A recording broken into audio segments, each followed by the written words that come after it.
Hi there, and welcome to the Grief and Rebirth podcast. I'm your host, author and trauma survivor Irene Weinberg, here to encourage you wherever you are in your healing journey. In each episode, I chat with incredible grief and trauma specialists, healers, mediums, and celebs, as well as remarkable people who have inspiring healing stories to share. If you're looking for a podcast that's both uplifting and inspiring, you've found it. Let us help you find your joy in life.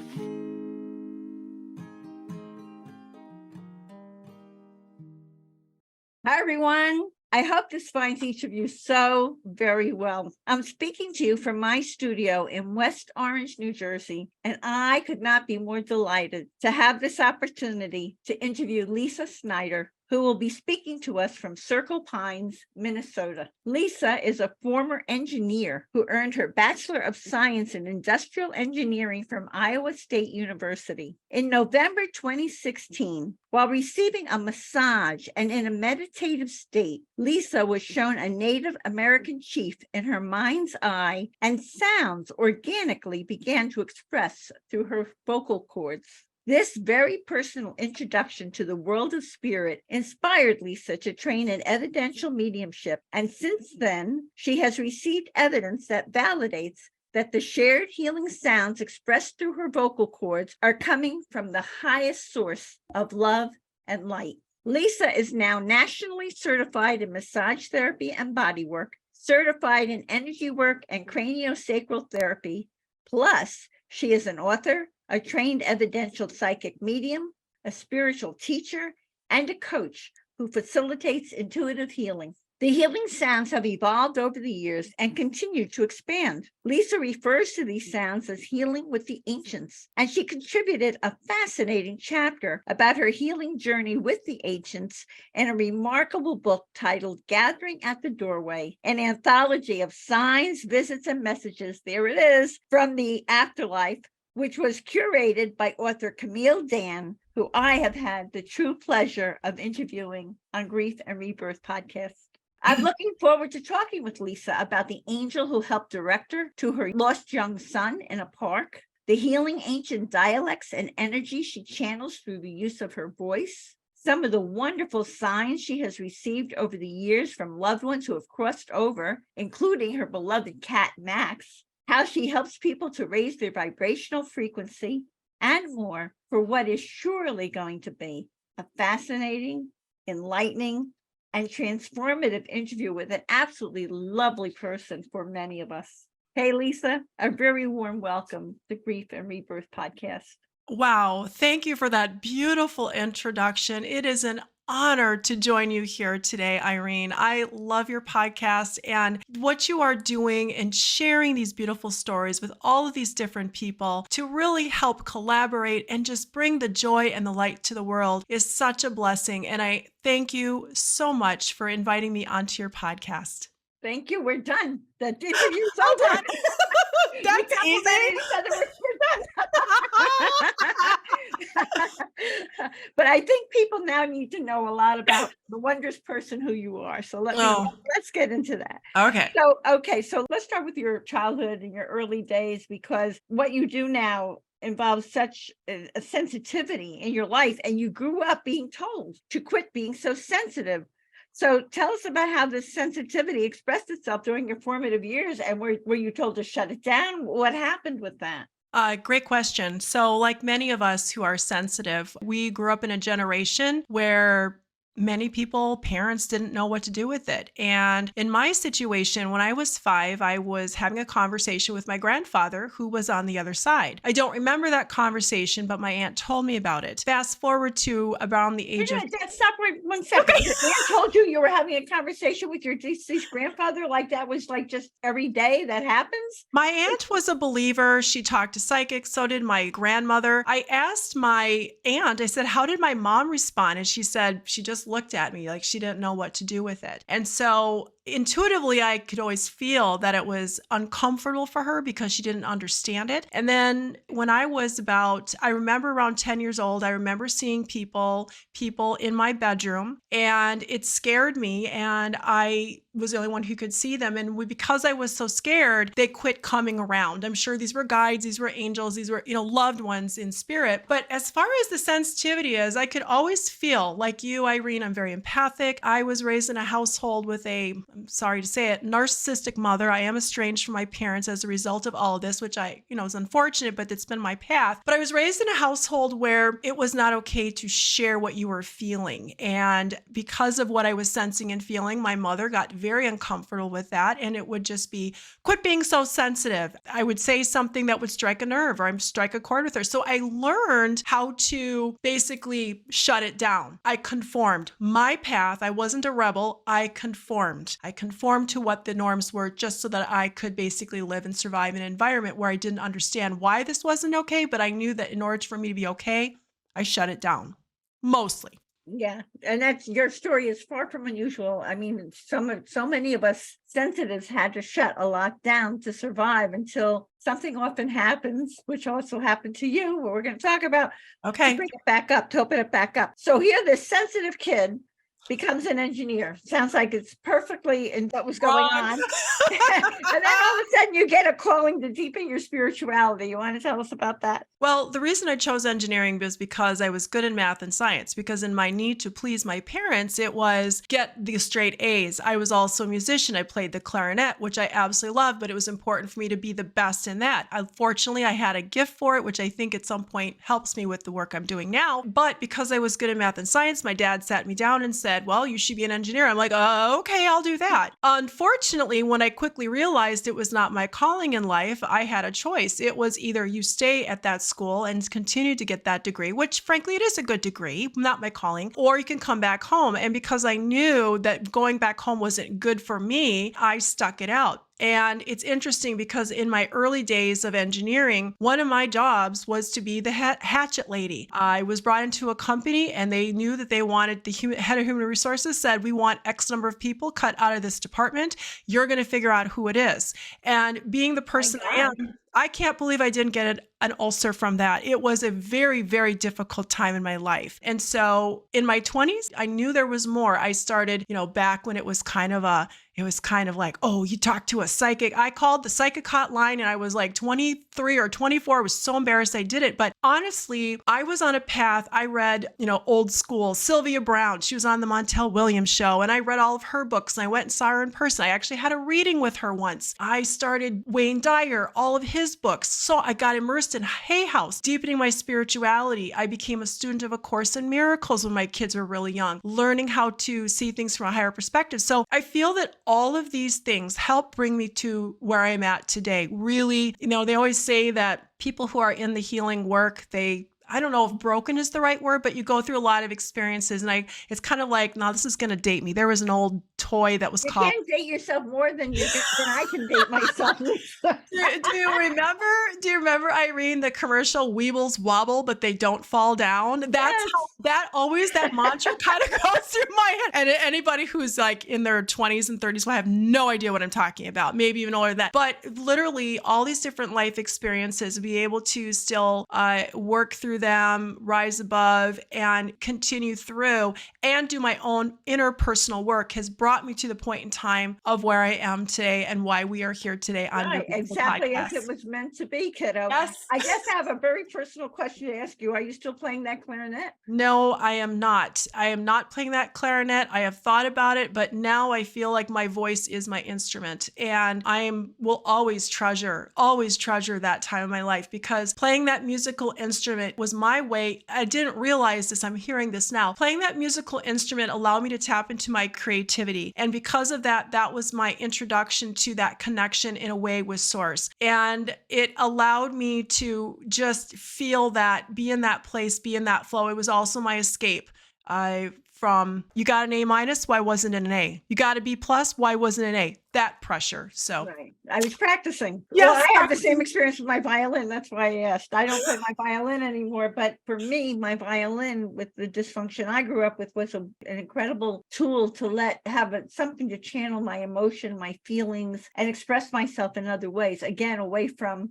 wow, you just said something very interesting. You said channel. And literally, when I played the musical instrument, that was me and a way for me to channel. Wow, that's very interesting. I've never thought about that before.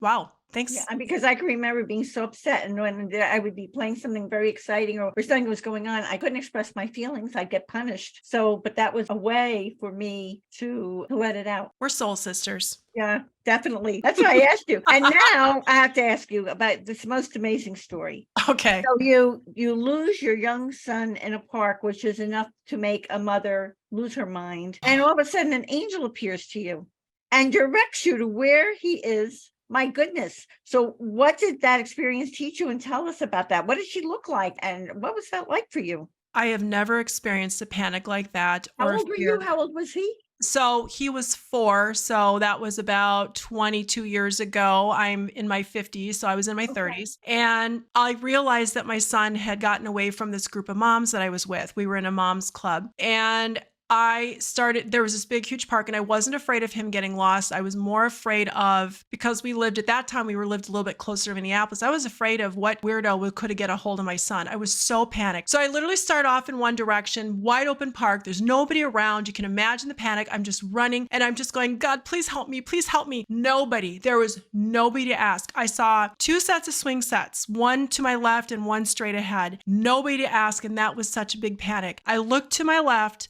All of a sudden I hear he's over there. And in that moment, because I was so focused on looking for him, I knew, I'm getting chills now, I knew he was exactly where who looked like what I remember seeing was the outline of a female pushing a stroller. Something that would be, in my mind, something that would make sense, that would fit in there, that I wouldn't stop to think, wait, why are you here? It wasn't until afterwards. And sure enough, I went in that direction. And he was there. He was safe. He was fine. And I knew that that was an angel. Nobody could ever. There is a relative in the family who is a confirmed atheist, and they are entitled to their belief system 100%. We all have our experiences. For me personally, nobody could ever convince me there isn't anything beyond this human experience. We are truly, I love the saying, we are spiritual beings having a human experience. And that's what that angel taught me. We have so much love. We have so much support. And in that moment, I will be forever grateful for the support that I received in that moment, because it was the deepest fear that I've ever experienced, even today. So scary. Thank you. Wow, I can't even, and you were alone with him. You didn't have another child with you or anything. It was just. Well, I actually had 2 children with me, and I left my daughter with the group of moms. And here's the thing that was so sad. Not a single one of those moms said, I will go with you and look for your child. I was literally on my own. Wow. That was the last time I was at that group, because I need to be around people who are truly supportive of one another. And that was kind of an early lesson of not everybody is going to be thinking the same way and wanting to help, and for whatever the reasons are. And I'm not trying to bash that group, but that was the last time I went back to that group, because I literally felt like I was on my own. Yeah. Well, they were all very, very consumed with whatever they wanted. And nobody was thinking, this poor little woman, how she's looking for her child. Let me do something. Wow. So you've received a lot of wonderful signs over the years from loved ones who've crossed over, which that's so marvelous that you're so tuned in, including your cat Max. Yes. So tell us about that. Max was my first animal companion when I was in my 20s. And I always used to joke that I had him longer than the husband by the time I got married. And after he was about 16, he was 16 years old, and he was starting to have kidney failure. And we knew that it was time to help him cross the Rainbow Bridge. So I knew by the way, for people who don't understand, isn't the Rainbow Bridge what people refer to as the special bridge for animals? Yes. And does it look like a rainbow, or why do they refer to it as the Rainbow Bridge? That's a great question. I guess I'm just going back to what other people have said. Crossing to the other side, I kind of like the idea that they're crossing a bridge. Maybe it's a easy thing for the animal transitioning to just cross a bridge. That's a great question. I'm not an expert in that. But I've heard it referred to that all the time, the rainbow bridge Yes. for animals. Perhaps a medium, because I hear it all the time, I suspect mediums that are in this line of work more specifically, maybe that's what they see. That is, I just love the idea that crossing the Yeah. rainbow bridge. So I was fortunate. The vet came to the home. We were able to have him euthanized in the house. And I just said to him, I said, I know you're going to be fine. I know you're going to be on the other side, but if you could please send me a sign, it would just give me so much comfort. A few weeks later, my husband and I were at a park, small little pond. It was in the springtime. There had to been like 100 ducks. And when I say 100 ducks, I'm not over exaggerating. We're talking a bunch of ducks and their baby ducklings in and around the pond. So we go over to this park. This is before cell phones had the video, right? So I didn't capture it, unfortunately. My husband's sitting on a bench and I go by the pond, and all of a sudden they were in a trance. All of them started to converge towards me. And I'm thinking, what the heck? Even the ducklings, the ducks, they were coming out of the water and they were coming directly, and they got almost to my feet. And then a runner came by and broke the trance, and they were just being normal ducks again. And I knew that somehow my cat, Max, had coordinated this beautiful sign. And again, it's another hit me over the head. You cannot ignore, there is more beyond this life. There's no way that this could have possibly happened. No way without Absolutely spirit. true. It's like me with the messages and all. It's like, whoa, Yes. hello. Okay, I believe you. Yes. And they'll keep hitting you over the head till you get the lesson, right?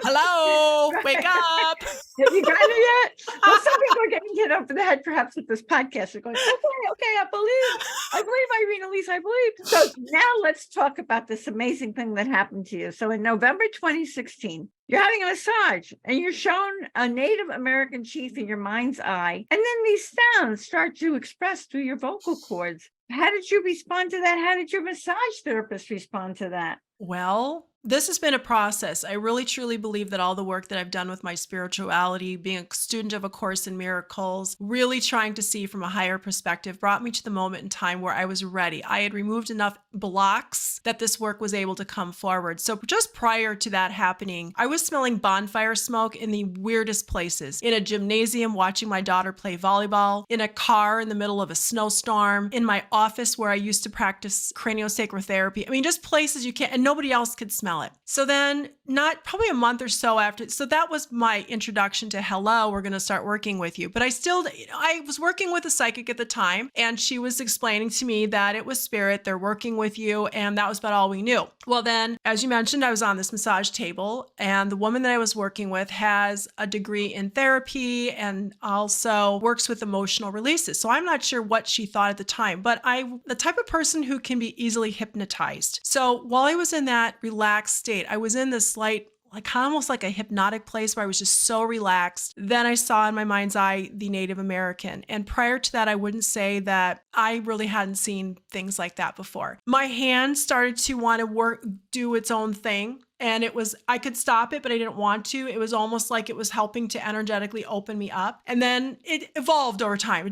At that point, it's not what it is today. But at that point, I started making these noises. It sounded like, I sat there and I'm like, you know how they say when somebody who has Tourette's, they just have this impulse to make a noise? Right. I don't have Tourette's, but that's what it felt like. I just had this compulsion, like I need to let this forward. So coupled with seeing the Native American in my mind's eye, who I believe is one of my guides, it just started to express. And with time and with training and with education and going back and getting evidential mediumship training, I've trained with some amazing teachers to be able to really I can do evidential mediumship, but it's not my specialty. Why I did it was to work the muscle, understand the information, how it comes through, so that I knew how to use my senses, so that when the information comes through, I can help explain, or I can sense what it is spirit wants to share with me. So really, I did not take a class on how to channel. I didn't know what channeling was. I had no idea, but what I did was I trusted. There was a level of trust there. And I had to learn how to trust it even more. And now it's like, I so trust it. I mean, it just so trust it. Right, and your massage therapist is fine with it? Well, actually, she was on her way to go back to Australia, which is where she lives half time. And she encouraged me to work with some people in her absence. And I did find another, well, more of an energy worker who's extremely intuitive that I've worked with for the last 5-6 years, who has been very supportive as I've been processing and learning how to work with these energies. So It's yes. really helpful to have supportive people who Oh. understand why you're going through this. So talk to us about, and I'm wondering also if you've had past lives as an Indian, a Native American. That would be interesting to find out. Yes, I have. In a hypnotic regression, I saw a lifetime as a healer. There you go. So when you call it healing with the ancients,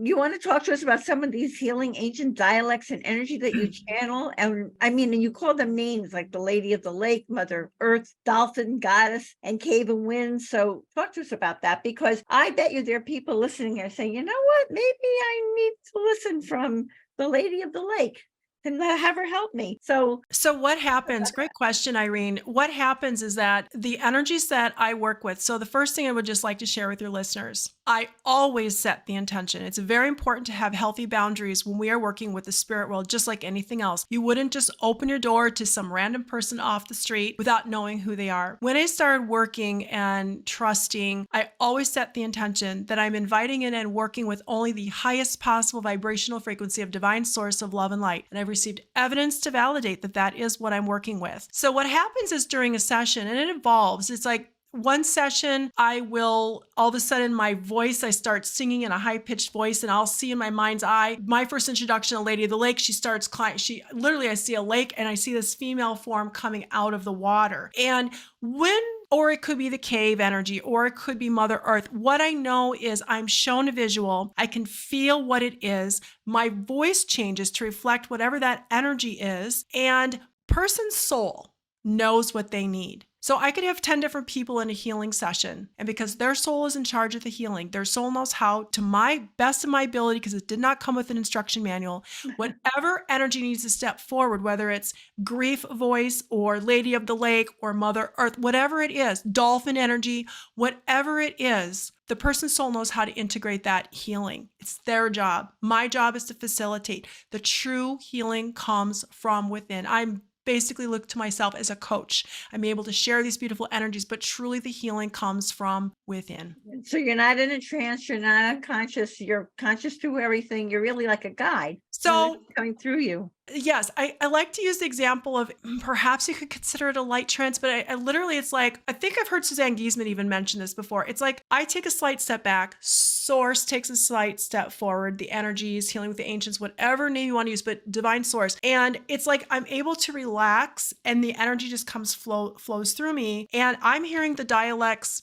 and I'm hearing the energy at the same time as the person. I can stop it. I can start it. It is truly a collaboration. It is an honor to work with this energy. I'm very mindful of just honoring how it's an honor to work with this energy. And so I have an agreement with Spirit that love and light is allowed to use my voice for whatever needs to happen for the person. And did I answer your question? Because you sure get did. off track here. Also, I'm sure you record all of this so the person can reference back to this for what she's getting or he's getting out of that. And I also want to ask you, you say that it not only helps people to raise their vibrational frequency to heal themselves, but they're able to share that healing energy with others. How does that work? Okay, so now someone comes to see you, the Lady of the Lake or whatever it is comes through, you're getting all these messages. How does that help you to help other people? Okay, great question. So how this works, I'll just use a private one-on-one, for example. So when I work with a person one-on-one over Zoom, and yes, I do record all the sessions because I don't remember anything. I mean, it's literally in one ear and out the other. I have a small pillow in my lap and I can feel so much in my hands. I can feel it. I feel it in my body. I'll see things. I use all my senses to feel into the session. Source and soul show me what needs to happen. So what we do is it could be emotional, it could be physical. And of course, everything starts in that emotional field and ends up in the physical body. So source and soul will show show me what it is we're working with. And I will describe what I'm sensing and feeling. I can literally, in one moment, it feels like I'm working with, say, for example, somebody's abdominal area. The next minute, I might be coughing because it's a reaction to communication, throat chakra, or it could actually be a physical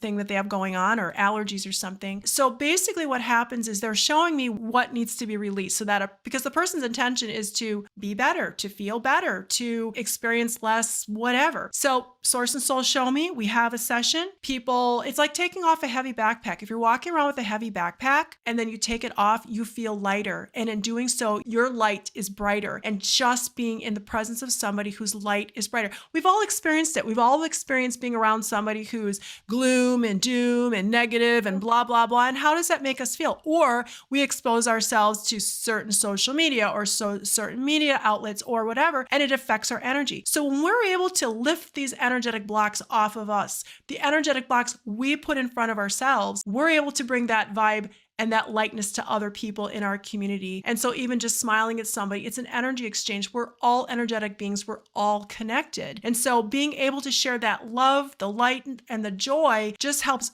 everybody overall. Overall.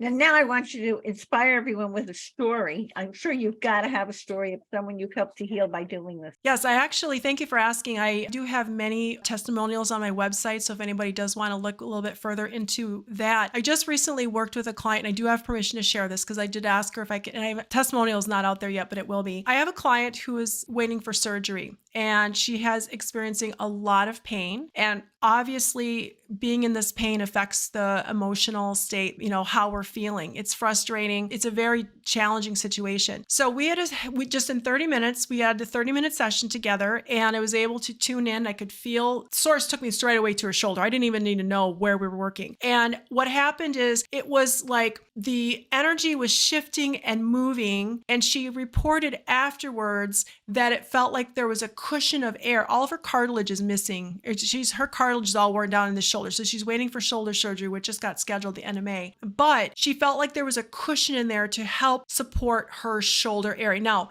please note, I am not a medical professional. Please seek out the appropriate mental health professional. But this is what the energy was doing. It was creating space. A lot of times it's just creating space, creating movement so people can feel better energetically, emotionally, physically. Also, emotionally, she reported back that because we worked with a little bit of inner child things. In addition to the physical relief, she felt like her energy just felt so much lighter. And then remove some blockages. And I also encouraged her to send love to her physicians, love to the person who's going to be scheduling the appointment. Just send that. She got her surgery scheduled and she's really looking forward to it. And when I receive emails like that, and I receive emails like that from my clients and from people who attend sound healings or even the free things that I do on YouTube, it just brings me so much joy, because truly being of service to one another is really where it's at. My heart is so full to know that I'm able to help facilitate these things and help people heal themselves, help people release what needs to be released. It's just such an honor. I know. You and I are sisters that way. Yes, we are. I'm getting the same thing. I'm getting this. This was happening with the podcast. It's helping so many people.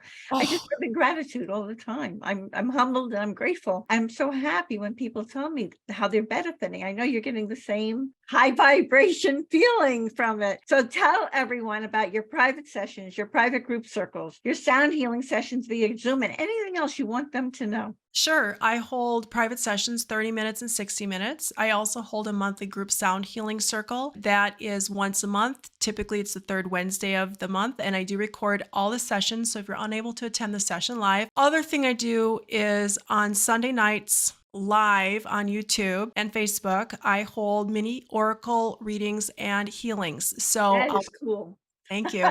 I've got two favorite decks, and I will pull a card from, each of these decks. I'll tune into the person, and then boom, I just do a quick 2-minute healing. And it's just amazing. It shocks me every single time how the information, and it's like, this is exactly where they need the help. So that's a great place to start too. If you want to check out the work, those are free on YouTube on Sunday Night Live. And we'll be giving everyone your links and you. everything when Thank you. the podcast interview comes out. Yep. And basically how it works, Irene, is that I set the intention, we connect, I do like a little opening energetic connection, and then I ask the person, the client, what is it? Do you have a specific intention in mind, or do you want to see where source takes us? I would say 95% of the time they say, let's just see where source takes us. I say, okay, my eyes are closed for 99% of the session, so I'm not getting visual cues from the person. I always say, if you want to give me feedback, feel free, but they rarely do. I say, you can lay down. I don't need to see you. I don't need to hear you. The information is coming from source. Now, sometimes the sessions are interactive, especially if they want to talk about certain things. That's totally fine. But truly, I have a small pillow in my lap. I'm able to feel where source is taking us. And again, it amazes me when I get these emails like,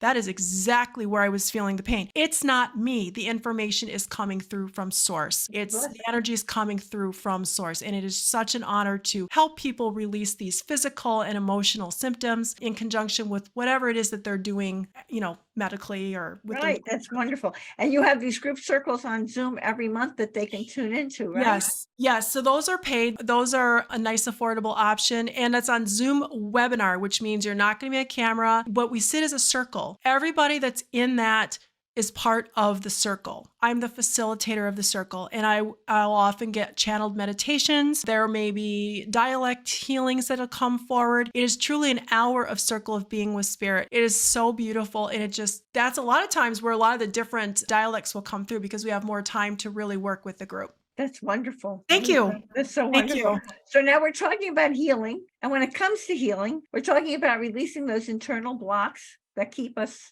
from moving forward in our lives. Do you have anything that else you'd like to tell everyone about the importance of healing? They got all these resources available to them. It's this lifetime. Why do the work? It's not easy. You need courage to face down your stuff, but why is it important to heal in your mind? Another great question, Irene. So I, for one, stuffed a lot of my emotions down as a child and conformed to what was the expectation so that I could feel like I was okay in my family unit. And I don't want to blame everything on my parents. Please understand, I do not mean disrespect. I'm grateful for those experiences because it has helped bring me to the place where I am today. As a result of other things, it affected my physical health. I had thyroid conditions for many years. That has gone away since I've expressed my truth. I also went through a dark night of the soul not too long ago myself as I was, relationships coming and going because you become an energetic mismatch. When you do the work, when you look at your, especially inner child, because so many of us, even if we have great parents, we all are human, we make mistakes, we do our best, but when we do the work, we are removing the blocks.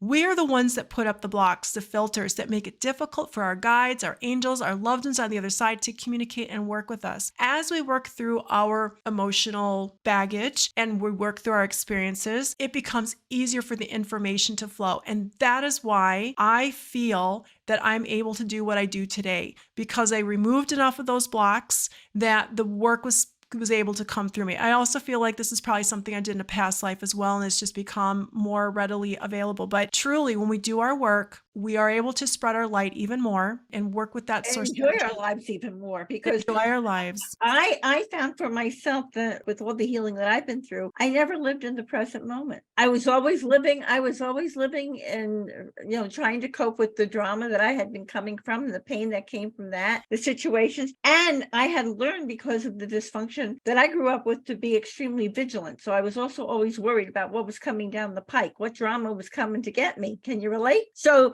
Yes. now when you do all this healing, I can actually, and I always put the emphasis on joy, Joy, I can enjoy my present moment without thinking about the past and worrying about the future. I'm finally right here. 100%. I just created a vision board a couple of weeks ago. At the very bottom, I have in big, huge letters, joy. Joy. There you go. Seriously, joy. Because, we're supposed to have creative. We're supposed to be creative. We're supposed to have love. We're supposed to create our life. It's like, yes, we have these experiences, but again, we are spiritual beings having these human experiences, and we're having these experiences for a reason: growth, expansion, and being of service to one another.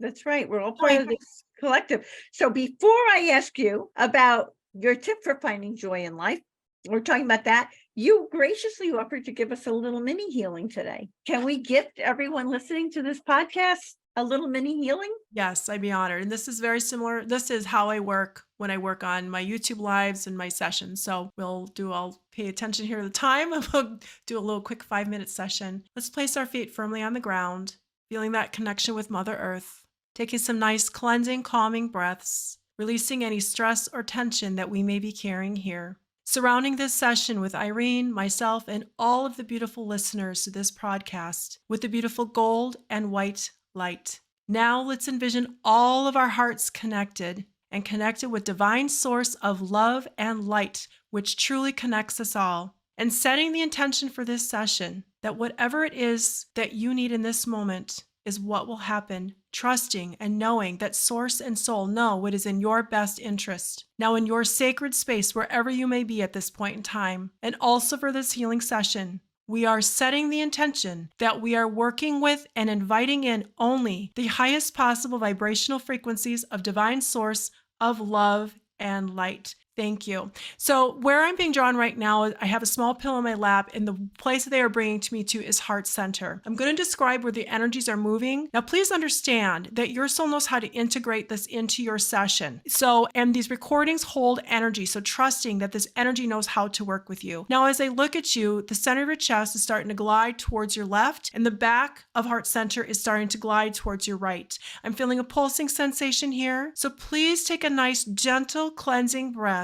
And imagine this breath is coming in through the front of heart center and being released out the back, releasing any stress or tension here, and sending those energies down to Mother Earth, who will transmute those energies for you. Now, as I acknowledge these words for you, your heart center, as I look at you, is starting to rotate in a counterclockwise direction, and the back of heart center is opening in the opposite direction. This is just an energetic movement. This is not positive or negative. It's just the way they're working. Now the front of heart center is starting to rotate in the opposite direction, and the back is rotating in the other direction as well, helping to create space. Now, as I acknowledge these words for you, my nose is starting to itch. So there's some increased flow that's happening here on the left side of the body. And we are going to be very gently channeling some energies here. And these energies, again, it's just like listening to a beautiful piece of music. These energies are here to support you on your healing journey. Here we go.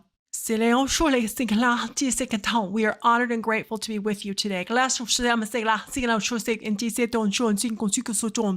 an honor to be present with this beautiful podcast, with all of you that are listening to this podcast.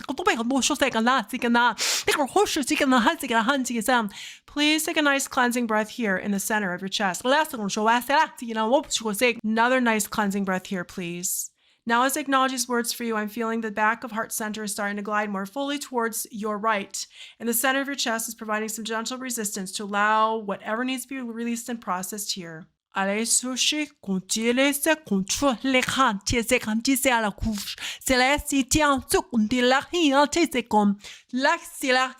so these energies are helping to work with the center of your chest. So we would like to encourage you, please set the intention that you are getting out of your thinking mind, your thinking brain. They're showing me the left brain right now, thinking, logical, analytical. And we encourage you to listen to your heart center. Listen to your heart center, connection with your source energy, the love, the light. As you connect with the heart center, as you feel the joy and the connection with heart center, you will be divinely guided. Please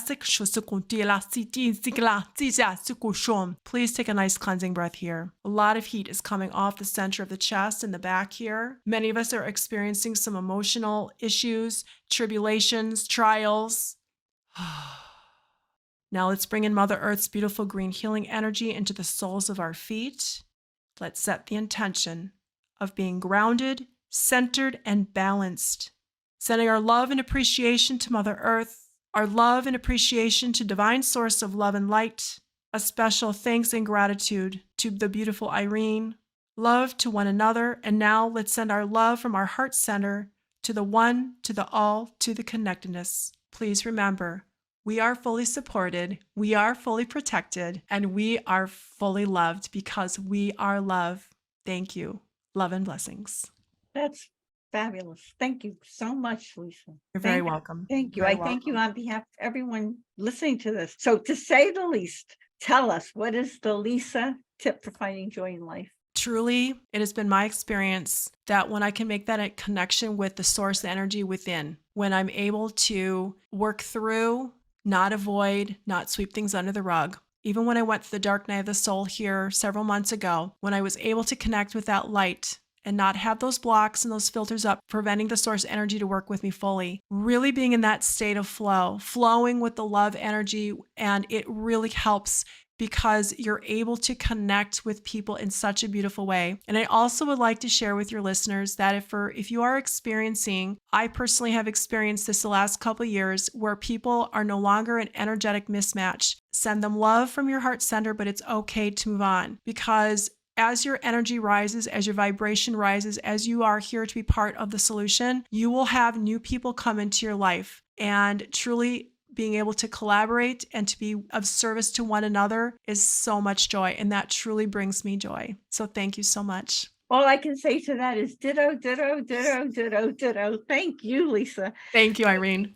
Lisa, here is one of my favorite quotes from your chapter in Camille Dan's book, which is, as we said, Gathering at the Doorway, an anthology of signs, visits, and messages from the afterlife. Our greatest teacher isn't a guru outside of us, for our greatest teacher is within, because we are all a part of the beautiful source energy. And then there's one more I loved. I feel honored to channel and share this beautiful healing energy. I know without a doubt that we have so much love around us.